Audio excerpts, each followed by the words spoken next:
নবীজি বলছেন, আমি যখন মেরাজের রাতে গিয়েছি আমাকে আল্লাহ পাক কিছু আযাব দেখিয়েছেন। কি দেখেছেন ভাই?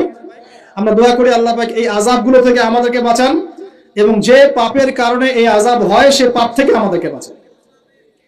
বলেন আমিন। আর একটা কথা বলে রাখি, যেহেতু নবীকে এই আযাবগুলো দেখানো হয়েছে, অন্য কোন নবীকে কিন্তু দেখানো হয় নাই। কাকে দেখানো হয়েছে? আমাদের নবীকে। তার মানে এই পাপগুলো এবং এই আযাব আমাদের উম্মতের মধ্যেই বেশি থাকবে। বুঝতে পারছেন না মনে হয়? এই আযাব এবং পাপগুলো কি অন্য কোন নবীকে দেখানো হয়েছে? আমাদের নবীকে দেখানোর কারণ কি? কারণ আপনার উম্মতের মধ্যে এই পাপগুলো ছড়াবে বেশি, এবং আপনার উম্মতের একটা অংশ এই আযাবগুলো ভোগ করবে। কি আযাব? নবীজি যাচ্ছেন, দেখছেন, যুবকরা শুনো ভালো করে, নবীজি দেখছেন একটা চুলা, কি ভাই? তন্দুর রুটি দেখেছেন যে চুলায় রান্না করে, ঠিক ওই রকম শব্দই হাদিসে এসেছে, তান্দুর। এই চুলা এমন চুলা যার মাথাটা হচ্ছে সরু, নিচের দিকটা মোটা, নিচে আগুন জ্বলছে, ভিতরে কিছু মানুষ আছে, নিচ থেকে আগুনের দাবদাহ আসছে। যখনই আগুন আসছে জাহান্নামের, তখন তারা ধাউ ধাউ করে উপরে উঠছে, আবার যখন আগুন নেমে যায় তখন তারা নিচে নেমে যায়। নবীজি মর্মান্তিক দৃশ্য দেখে বললেন যে এরা কারা, যাদেরকে এমন আযাব দেওয়া হচ্ছে? জিবরাইল আলাইহিস সালাম বললেন, যুবক ভাই শুনুন ভালো করে, জিবরাইল আলাইহিস সালাম বললেন, এরা হচ্ছে আপনার উম্মতের সেই সব ব্যক্তি যারা বিবাহ বহির্ভূত জিনা করেছিল। এই পাপটা মারাত্মক। আল্লাহ পাক আমাদের সবাইকে পাপ থেকে ফিরে আসার তৌফিক দান করুন, এবং এই পাপ যদি করে থাকেন হতাশ হবেন না, তওবা করে আজকেই ফিরে আসবেন। তওবা করলে আল্লাহ পাক যে কোনো পাপ মাফ করে দিবেন ইনশাআল্লাহ। যে কোনো পাপ তওবা খাস করতে হবে, কোনোদিন এই পাপে লিপ্ত হওয়া যাবে না। এই যে গত 3-4 দিন আগে একটা দিবস চলে গেল না, লক্ষ লক্ষ কোটি কোটি যুবক যুবতী পাপ করেছে, করে নাই? আর আমরা উস্কে দিয়েছিলাম কাছে আসার গল্প, অমুক তমুক, হাবি জাবি, কত কথা। আর এদের স্লোগানগুলো এত চটকদার, খুব মজা লাগে, খুব মজা, মুখরোচক ভাবে উপস্থাপন করে। আল্লাহ পাকের কাছে আসার গল্প করা যায় না, রাসূলের কাছে আসার গল্প করা যায় না। আসলে এখনকার মিডিয়াগুলো এতটাই নির্লজ্জ হয়ে গেছে। কেন বলছি শোনেন, ইসলামের সাথে শত্রুতা তো আছেই, কোনোদিনও আল্লাহর কাছে আত্মসমর্পণ করা লাগে এমন কোন ওয়ার্ডও বলবে না। টাইটেল দিবে ভূমিকম্পের কাছে মানুষ কত অসহায়, টাইটেল দিয়েছে একটা। প্রাকৃতিক বিপর্যয়ের সামনে মানুষ কত অসহায়, প্রকৃতির কাছে মানুষ কত অসহায়, এসব টাইটেল দিয়ে ভিডিও দিচ্ছে। ওই যে ভূমিকম্প ইস্যুতে একটা বারও বললো না যে এই আল্লাহ পাকের কাছে, আল্লাহর শক্তির সামনে মানুষ কত অসহায়। ওই শব্দ ব্যবহার করা যাবে না। ওই শব্দ ব্যবহার করলে আপনি মৌলবাদী হয়ে যাবেন। যে প্রকৃতিটা কি? প্রকৃতি কে? প্রকৃতি কাকে বলে? কত প্রকার? প্রকৃতির স্রষ্টা কে? প্রকৃতি কে নিয়ন্ত্রণ করছে? ভূমিকম্পের কোনো ক্ষমতা আছে না? ভূমিকম্প যে দেয় তার ক্ষমতা আছে। এই সাগরের কোনো ক্ষমতা আছে? সাগরে যে জলোচ্ছ্বাস দেয় তার ক্ষমতা আছে। এই মাটিটাকে স্থির কে রেখেছে? এখন আমরা তো এখনো মহাবিশ্বে ঘুরছি না? এই যে ওয়াজ করছি যখন আমরা, এখনো পৃথিবীটা ঘুরছে। আমরা কি বুঝতে পারছি কে পৃথিবীকে স্থির রাখলো? কেউ বলবে না যে আল্লাহর আযাবের সামনে মানুষ কত অসহায়। হ্যাঁ, বলবে প্রকৃতির সামনে মানুষ কত অসহায়, ভূমিকম্পের সামনে মানুষ কত অসহায়। মানে এমন এমন চটকদার কিছু শব্দ দিবে, এই শব্দগুলো আপনাকে চিনিয়ে দিবে যে কারা আল্লাহর বাহিনী, কারা আল্লাহর দুশমনের বাহিনীর মধ্যে আছে। এখানে যুবকদেরকে উৎসাহিত করা হয়েছে না জেনার জন্য। আর নবী সাল্লাল্লাহু আলাইহি ওয়াসাল্লামকে কেন দেখানো হলো? কারণ তার উম্মতের মধ্যে জেনার পাপ ছড়িয়ে পড়বে বেশি। কিসের মধ্যে? চুলার মধ্যে শাস্তি দেওয়া হচ্ছে, চুলায় শাস্তি দেওয়া হচ্ছে। নবীজি বলছেন তাদের ভিতর থেকে এত দুর্গন্ধ বের হচ্ছিল যেন মনে হচ্ছিল যে কোনো পাবলিক টয়লেটের পাশ দিয়ে আমরা যাচ্ছিলাম। প্রিয় ভাই, আল্লাহর রাস্তে জিনার ধার কাছেও যায় না। আল্লাহ পাক বলেছেন ওয়ালা তাকরাবু জিনা, জিনার কাছেও যেও না। তো এক নাম্বার শাস্তি কি দেখেছেন নবী সাল্লাল্লাহু আলাইহি ওয়াসাল্লাম? কিসের শাস্তি? তন্দুর চুলার মধ্যে আগুনের শাস্তি। কিসের পাপের কারণে? বলেন, জিনা। এই উম্মতে মুহাম্মাদের মধ্যে জিনা ছড়িয়ে পড়েছে কিনা? এখন আমরা কি এই স্রোতে গা ভাসাবো না দূরে থাকবো? আমরা হালাল উপার্জনের সোর্স তৈরি করব, করে হালাল বিয়ে করবেন ইনশাআল্লাহ। হালাল উপার্জনের মাধ্যম তৈরি করবেন, করে বিয়ে করবেন ইনশাআল্লাহ। বিয়ের আগে কোনো পীড়িত নাই, সব পীড়িত বিয়ের পর ইনশাআল্লাহ পারা যাবে ইনশাআল্লাহ। আর সব আগে ভাগে খেয়ে শেষ করে ফেললে পরে খাবেন কি? তাই না বিষয়টা? আচ্ছা, এবার সামনে যাই। নবী সাল্লাল্লাহু আলাইহি ওয়াসাল্লাম সামনে গেলেন, গিয়ে দেখলেন, এবার দেখলেন কিছু মানুষ বসে আছে। কিছু মানুষ বসে আছে, সামনে আছে টাটকা তরতাজা গোশত, একদম ধোঁয়া উঠতেছে, একদম মনে করেন ওই কালা ভুনার মতো। আর পাশে রাখা আছে পচা, নোংরা, আবর্জনাময় গোশত।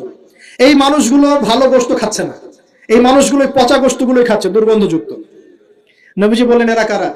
নবী সাল্লাল্লাহু আলাইহি ওয়াসাল্লামকে বলা হচ্ছে এরা আপনার উম্মতের সেই সব ব্যক্তি যারা বিবাহিত, ভালো করে শুনেন, এরা আপনার উম্মতের সেই সব ব্যক্তি যারা বিবাহ বহির্ভূত সম্পর্ক করেছে, মানে বিয়ে করার পরেও, বাসায় স্ত্রী থাকার পরেও বাইরে জেনা করেছে, বাসায় স্বামী থাকার পরেও বাইরে জেনা করেছে। এখন আমাকে বলেন তো, উম্মতে মুহাম্মাদের মধ্যে সমকালীন সময় এই ফিতনাটা ছড়িয়ে পড়ে নাই? পরকীয়া ছড়িয়ে পড়ে নাই?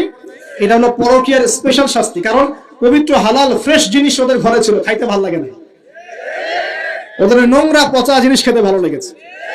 আল্লাহ পাক কিয়ামতের মাঠেও ওই এবং বারজাখের জীবনেও ওই একই শাস্তি দিবেন ইনশাআল্লাহ। আর এখন তো মিডিয়ার মধ্য দিয়ে এই যে বিভিন্ন সিরিয়ালস, নাটক, হাবি জাবি, এগুলোর মধ্য দিয়ে এটাকে উস্কে দেওয়া হচ্ছে, এটাকে অ্যাভেলেবেল করে ফেলা হচ্ছে। আর যারা বড় বড় শহরে থাকে এগুলো তো ফিতনা আরো বেশি। আল্লাহ পাক আমাদের মা বোনদেরকে বোঝার তৌফিক দান করুন, আর আমাদের ভাইদেরকে বোঝার তৌফিক দান করুন। আমাদের সবাইকে আল্লাহ পাক পরকীয়ার মতো নোংরা পাপ থেকে হেফাজত করুন, বিবাহ বহির্ভূত সম্পর্ক থেকে হেফাজত করুন। আরো সামনে যান, নবীজি দেখলেন এবার একটা রক্তের নদী। কিসের নদী ভাই? প্রশ্ন করবো কেন রক্তের নদী, উত্তর দিতে হবে। ওই রক্তের নদীতে আল্লাহ পাক কিছু মানুষকে রেখেছেন, ফেরেশতারা পাথর দিয়ে তাদের মাথা ফাটিয়ে দিচ্ছে, পাথর ছিটকে অন্য জায়গায় চলে যাচ্ছে, পাথর নিয়ে আসার মুহূর্তের মধ্যেই মাথা আবার জোরে লেগে যাচ্ছে, আবার পাথর দিয়ে মাথা ফাটিয়ে দেওয়া হচ্ছে, আবার পাথর ছিটকে চলে যাচ্ছে। নবীজি জিজ্ঞাসা করলেন এরা কারা যাদেরকে এই শাস্তি দেওয়া হচ্ছে? নবী সাল্লাল্লাহু আলাইহি ওয়াসাল্লামকে জিবরাইল আলাইহিস সালাম বললেন এরা আপনার উম্মতের সেই সব ব্যক্তি যারা সুদখোর ছিল। কি ছিল? এখন বলেন রক্তের নদী কেন? বলেন, উত্তর দেন দেখি, কে বলতে পারবেন? বিসমিল্লাহ, মাশাআল্লাহ, শুকরিয়া। সুদের মধ্য দিয়ে এক শ্রেণীর মানুষ ধনী হয় আর এক শ্রেণীর মানুষ গরিব হয়। সুদের মধ্য দিয়ে গরিব মানুষের রক্তটাকে চুষে খাওয়া হয়। এই কারণেই কিয়ামতের মাঠে এবং বারজাখের জীবনে রক্তের নদীতে ফেলে মাথাটা ফাটিয়ে দেওয়া হবে। মাথা কেন ফাটানো হবে? এই মাথা দিয়ে শয়তানি বুদ্ধিটা বের করেছিল যে ইন্নামাল বাইউ মিসলুর রিবা, সুদ হচ্ছে ব্যবসার মতোই। এই শয়তানি কোথা থেকে বের হইছে? এই মাথা থেকে। এই কোন মাথা ফাটিয়ে দেওয়া হবে। আল্লাহ পাকের শাস্তি খুব নিপুণ। আমি চিন্তা করার চেষ্টা করেছিলাম আজকে কেন এই শাস্তিগুলো এইভাবে আসবে। আল্লাহু আ'লাম বিসওয়াব, আল্লাহ ভালো জানেন, তবে আমাদের কাছে এটা মনে হয়। এরপর সামনে যান, এই পাপের কারণেই আরো কিছু মানুষকে শাস্তি পেতে দেখা গেছে। নবীজি দেখেছেন আরো এক শ্রেণীর মানুষ যাদের পেটটা ফুলে আছে। প্রাসাদ দেখেছেন, অট্টালিকার মতো পেটটা ফুলে আছে, ভিতরে সাপ কিলবিল করছে। না না না না না, নবীজিকে জিজ্ঞাসা করলেন এরা কারা? এই হাদিসেও আছে এরা ছিল আপনার উম্মতের সুদখোর ব্যক্তিরা, পেটের ভিতর সাপ কিলবিল করছে। আরেকটা জায়গায় তিনটা দেখা গেছে সুদখোরের শাস্তি। কয়টা ভাই?